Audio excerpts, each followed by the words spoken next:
Hello all. इस video में हम छत्तीसगढ़ आरटी एडमिशन 2024 के संदर्भ में अभी लेटेस्ट अपडेट क्या चल रही, प्रोसेस कहां तक पहुंचा है, उसके बारे में बात करेंगे और ये भी समझेंगे कि पहले चरण की लॉटरी कब तक आ सकती है। कुछ इंपॉर्टेंट और पॉइंट्स हैं, उसको भी डिस्कस करेंगे।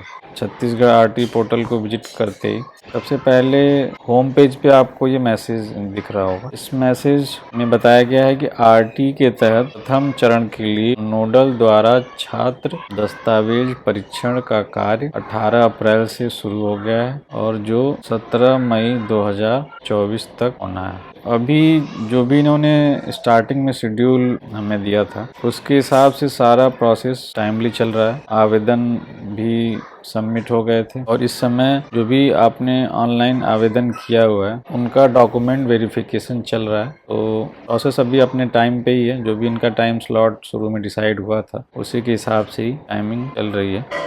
तो जैसे ही 17 मई तक डॉक्यूमेंट वेरिफिकेशन हो जाएगा, इस प्रोसेस में पेरेंट्स को क्या ध्यान रखना है उस बात कर लेते हैं। हम आएंगे लॉटरी पे। अब सभी अभिभावक को अपने आवेदन की स्थिति जांच करनी है, इसलिए आप इस वाले ऑप्शन पे जाएंगे, छात्र पंजीयन आवेदन संशोधन। यहाँ पे आपको ऑप्शन मिलता है आरटी आवेदन की स्थिति देख। यहाँ पे आपको जाना है। इस ऑप्शन में आप अपनी एप्लीकेशन आईडी, जो भी आपने ऑनलाइन आवेदन किया था तो आपको एक एप्लीकेशन आईडी मिली होगी, आरटी 2024 करके होगी, और बच्चे की जो आपकी डेट ऑफ बर्थ वो यहाँ पे एंटर करके अपने आवेदन की स्थिति को आप देख सकते हैं। अब आवेदन की पॉसिबल स्थिति क्या क्या हो सकती है, डिटेल एंटर करने के बाद देखे पेज आप क्लिक करते हैं। आवेदन की अभी तक की स्थिति ऐसा कुछ दिखेगा आपको। एक स्टेटस ये हो सकता है आवेदन का कि अप्लाइड है। उसके अलावा और कौन कौन से आवेदन हो सकती है उसको देखें। आवेदन करने के बाद जो पहली स्थिति आपको मिलती है वो है अप्लाइड। जो भी आपने ऑनलाइन किया है वो आपके नोडल अधिकारी, जो भी आपने स्कूल चूज किया है, हर एक विद्यालय के नोडल अधिकारी हैं, तो उनके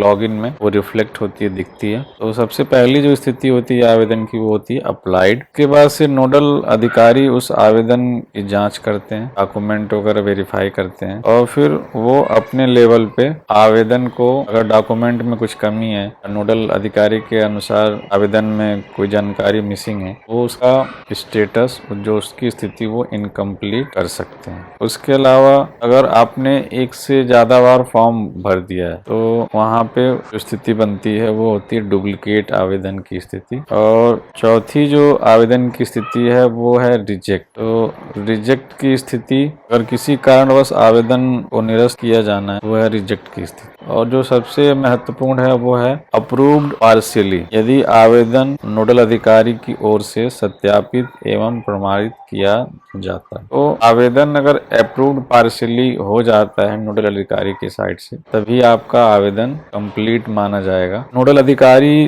जब भी कोई आवेदन वेरीफाई करते हैं, आवेदन अगर ओके है, बिल्कुल 100% प्रॉपर तरीके से सही से भरा गया है, तो नोडल अधिकारी अपने लेवल पे आवेदन को अप्रूव्ड पार्शियली, आवेदन की स्थिति को अप्रूव्ड पार्शियली बदल देते हैं। आवेदन की पहले स्थिति क्या थी, अप्लाइड। अब नोडल ऑफिसर जो भी अधिकारी हैं वो आवेदन की वर्तमान स्थिति, अगर आवेदन उनके हिसाब से पूरी तरीके से सही कंप्लीट किया गया है, डॉक्यूमेंट वगैरह वेरीफाइड हो गए प्रॉपरली, आवेदन की वर्तमान स्थिति को वो कर देंगे अप्रूव्ड पार्शियली। और वो उनको रिमार्क भी देना है, कमेंट भी देना है कि आवेदन सही पाया गया, और स्थिति बदले पे वो क्लिक करते हैं। तो ये नोडल अधिकारी के अकाउंट में ऐसे ही दिखता है। आपका ऊपर फॉर्म दिखेगा और फॉर्म को वो अधिकारी अपने लेवल पे वेरीफाई करते हैं और उसके बाद से स्थिति को बदलते हैं। और सबसे खास बात यह है कि जब भी किसी आवेदन की स्थिति में बदलाव किया जाएगा, एसएमएस के माध्यम से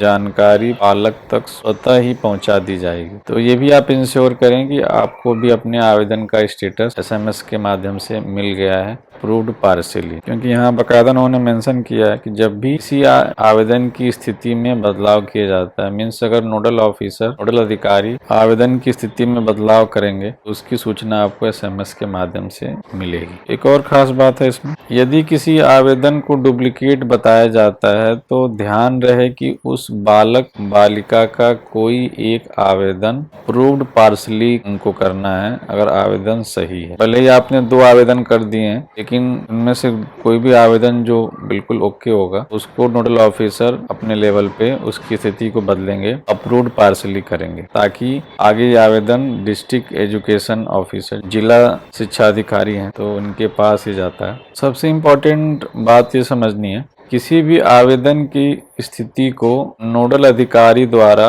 लॉटरी से पहले बदला जा सकता है तथा पालक भी इस संदर्भ में नोडल अधिकारी से संपर्क कर सकते हैं। आप ये इंश्योर कर लें कि 17 तक डॉक्यूमेंट वेरिफिकेशन हो रहे हैं, तो आपका जो स्टेटस है वो नोडल अधिकारी के लेवल पे अप्रूव्ड पार्सली हो चुका है। इट मीन्स नोडल अधिकारी ने आपका फॉर्म बिल्कुल ओके पाया है, बिल्कुल सही भरा गया आपका फॉर्म। ये सुनिश्चित करना है, आप अपने नोडल अधिकारी से संपर्क कर सकते हैं कि आपकी जो फॉर्म की स्थिति है, आवेदन की जो स्थिति है, वो अप्रूव्ड पार्सली हो गई है कि नहीं। मीन्स नोडल अधिकारी के लेवल पे आपका फॉर्म अप्रूव कर दिया गया है कि नहीं। अगर कोई भी आवेदन की स्थिति में इशू है, आप उसको लॉटरी से पहले ही बदलवा सकते हैं। नोडल अधिकारी से रिक्वेस्ट करके लॉटरी से पहले बदलवा सकते हैं। अगर नोडल अधिकारी आवेदन की स्थिति में बदलाव कर देंगे, उसके पश्चात डिस्ट्रिक्ट एजुकेशन ऑफिसर के स्तर पर पुनः आवेदन की स्थिति को बदला जा सकता है, जो सही एवं मान्य होगा। अगर ये नहीं पता है कि नोडल ऑफिसर कौन है, कौन कौन आपके नोडल ऑफिसर हैं, तो आप यहाँ से जांच सकते हैं। छात्र पंजीयन पे जाना है और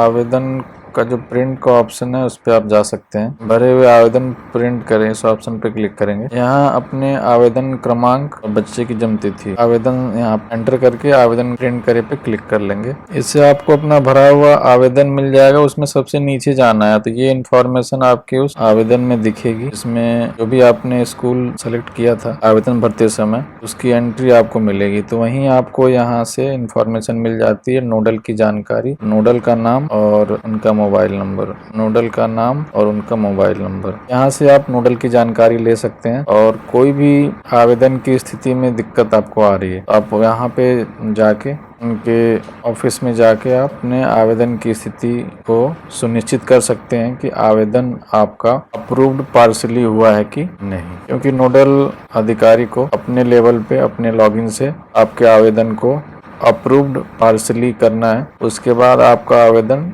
डिस्ट्रिक्ट एजुकेशन ऑफिसर के अकाउंट में शो होगा और फिर वहां से वो उसको ओके करेंगे। उसके बाद ये सारे आवेदन आपके लॉटरी प्रक्रिया में शामिल किए जाएंगे। यहाँ से आप देख सकते हैं कि अभी एडमिशन प्रोसेस का कौन सा स्टेप चल रहा है। अभी स्टेप 3 पे काम हो रहा है, नोडल अधिकारियों द्वारा दस्तावेजों की जाँच। तो ये किया जा रहा है। ये प्रक्रिया 18 अप्रैल से शुरू हो गई थी और 17 मई तक होनी है। और यहाँ पे आप देख सकते हैं कि सारा अभी काम टाइम से चल रहा है। तो हम ये उम्मीद कर रहे हैं कि लॉटरी एवं आवंटन जो है स्कूलों का, वो समय से शुरू हो जाएगा। मीन्स 20 मई 2024 से लेके 30 मई 2024 के बीच में कर दिया जाएगा। तो ये आपकी डेडलाइन है। प्रथम चरण के लॉटरी आने की जो थी है वो समयावधि है 20 मई 2024 से लेके 30 मई 2024 के बीच में। और दूसरे चरण के जो आवेदन है, ऑनलाइन आवेदन, वो 1 जुलाई से लेके 8 जुलाई के बीच में किया जाएगा।